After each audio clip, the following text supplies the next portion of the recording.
নিয়ে, যা একবার চালু হলে ঢাকার আকাশে কোনো রাফাল, কোনো সুখোই সব ঠান্ডা হয়ে যাবে।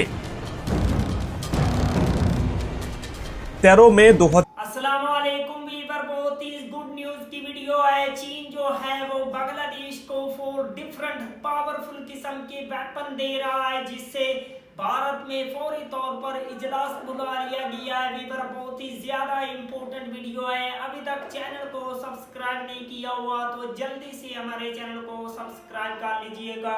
विदाउट वेस्टिंग टाइम वीडियो को स्टार्ट करते हैं। গভীর রাত, দিল্লির সাউথ ব্লকে আলো জ্বলে এক একটা কক্ষে। ভারতের প্রতিরক্ষা দপ্তরে জরুরি বৈঠক বসেছে। মোদির চোখে ঘুম নেই, চশমার কাছে ধোঁয়াশা জমে উঠেছে চিন্তার ঘন ঘটায়। কারণ ঠিক এই মুহূর্তে বাংলাদেশের একটি প্রতিনিধি দল বসে আছে চীনের সামরিক প্রযুক্তি দানব ভ্যানগার্ড কোম্পানির বোর্ড রুমে। আলোচনা চলছে এমন এক মিসাইল সিস্টেম নিয়ে, যা একবার চালু হলে ঢাকার আকাশে কোনো রাফাল, কোনো সুখোই সব ঠান্ডা হয়ে যাবে। 13 মে 2025 এই তারিখটি এখন ভারতের গোয়েন্দা সংস্থা ডায়েরিতে লাল কালি দিয়ে মার্ক করা। কারণ এই দিনেই বাংলাদেশের সেনাবাহিনীর ordnance master major general Abu Bakar Siddique খানের নেতৃত্বে একটি উচ্চ পর্যায়ের প্রতিনিধি দল চীনের ভ্যানগার্ড কোম্পানির সাথে অত্যাধুনিক আকাশ প্রতিরক্ষা ব্যবস্থা নিয়ে গুরুত্বপূর্ণ বৈঠক করেন। তাদের আলোচনার কেন্দ্রবিন্দু ছিল 4টি সম্ভাব্য অস্ত্র: HQ-17 AESAM, JSG radar, FK-3 MSAM এবং QW-18A ম্যানপ্যাডস। প্রথমে বলি HQ-17 AESAM এর কথা। এটি মূলত রাশিয়ান টোর M1 সিস্টেমের একটি চীনা সংস্করণ। স্বল্প পাল্লার এই এয়ার ডিফেন্স মিসাইল সিস্টেমের লক্ষ্য শত্রুপক্ষের নিম্ন উচ্চতার জেট, হেলিকপ্টার, ক্রুজ মিসাইল বা ড্রোন ধ্বংস করা। এর রেঞ্জ 1.5 থেকে 15 কিলোমিটার পর্যন্ত এবং এটি 10 মিটার থেকে 10 কিলোমিটার উচ্চতা পর্যন্ত টার্গেট হিট করতে পারে।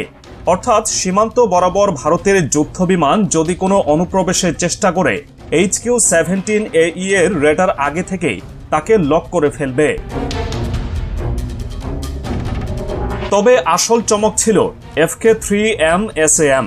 এটি বাংলাদেশের সম্ভাব্য প্রথম 100 কিলোমিটার রেঞ্জের medium range surface two air missile system হতে চলেছে। 2014 সালে চীনা এয়ার শোতে প্রথমবারের মতো প্রকাশ্যে আনা এই FK-3 এর শক্তি এতটাই উচ্চমাত্রায় যে এটি ইউরোপের দেশ সার্বিয়া, থাইল্যান্ড, এমনকি মধ্যপ্রাচ্যের কিছু দেশের কাছেও বিক্রি হয়েছে।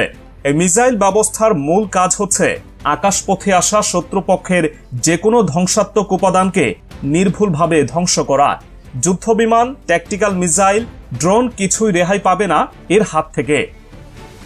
বিশ্বাসযোগ্যতার জন্য এখানে আমরা চীনের সামরিক প্রকাশনা চায়না ডিফেন্স হোয়াইট পেপারের একটি উল্লেখ করতে পারি। তাতে বলা হয়েছে FK-3 মূলত HQ-22 এর এক্সপার্ট ভার্সন, যার রেঞ্জ ও কার্যক্ষমতা বাংলাদেশের মতো উন্নয়নশীল দেশের জন্য নিঃসন্দেহে যথেষ্ট ও কার্যকর। এতে ব্যবহৃত হচ্ছে HT-233 fire control radar, type 35A long range search and track radar এবং মাস্ট মাউন্টেড প্যাসিভ সেন্সর, যা এমনকি নর্মাল যুদ্ধ বিমানের গতিবিধিও ধরতে সক্ষম। মিসাইলটি বসানো হয় সানজি হেভি ট্রাকের উপর, যার ফলে দুর্গম স্থানেও এটি খুব সহজে মোতায়েন করা যায়। মানে পাহাড়ি অঞ্চল থেকে উপকূল বাংলাদেশের যে কোনো কৌশলগত অঞ্চলে এই FK-3 বসানো সম্ভব। এত সব জানার পর ভারত কেন বিচলিত সেটা বোঝা যায় একটুখানি হিসেব করলেই। দক্ষিণ এশিয়ার ভূরাজনীতিতে বাংলাদেশ এখন আর পেছনে পড়ে থাকা দেশ নয়, বরং ভারতের উত্তর পূর্বাঞ্চলের জন্য এক অলিখিত চ্যালেঞ্জ হয়ে দাঁড়াচ্ছে। কারণ একবার যদি FK-3 মোতায়েন হয় ঢাকার বাইরে, তাহলে কলকাতা থেকে আসা যে কোনো আকাশপথ রাডারে ধরা পড়বে। তাছাড়া ভারতের রাফাল জেট বা সুখোই 30, যা একসময় আকাশের একচ্ছত্র অধিপতি ছিল, এখন সেগুলোর উপরও ভর করছে আতঙ্কের ছায়া। এখানে একটা গুরুত্বপূর্ণ টুইস্ট হলো, ভারত খুবই সম্প্রতি একবার এমন বিপর্যয়ের মুখোমুখি হয়েছে পাকিস্তান সীমান্তে। রাফায়েল সহ 5 ভারতীয় ফাইটার জেট ধ্বংস হওয়ার ঘটনায় প্রথমে অভিযোগ গিয়েছিল যে টেনসি যুদ্ধ বিমানের দিকে, কিন্তু পরবর্তীতে চাঞ্চল্যকর তথ্য বেরিয়ে আসে পাকিস্তান নাকি হঠাৎ করে তাদের ground based air defence system চালু করে মিসাইল ছুড়ে দিয়েছিল, যার সঙ্গে তাল মেলাতে পারেনি ভারতীয় ফাইটার স্কোয়াড্রন। আর এই ঘটনায় আজ বাংলাদেশের কাছে যেন এক অনন্য উদাহরণ। वंडरफुल वेवर बहुत ही पावरफुल किस्म के ये 4 डिफरेंट चीन की तरफ से दिए गए बांग्लादेश को वेपन है।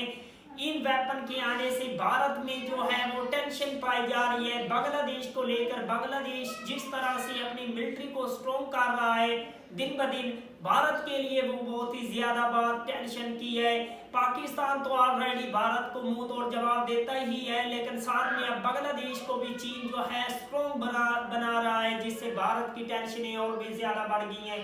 अगर आप लोगों को मजीद इन्फॉर्मेटिव वीडियो देखनी है, जल्दी से हमारे चैनल को सब्सक्राइब कर लीजिएगा। मिलते हैं आपसे नेक्स्ट वीडियो में इंशाल्लाह, तब तक के लिए।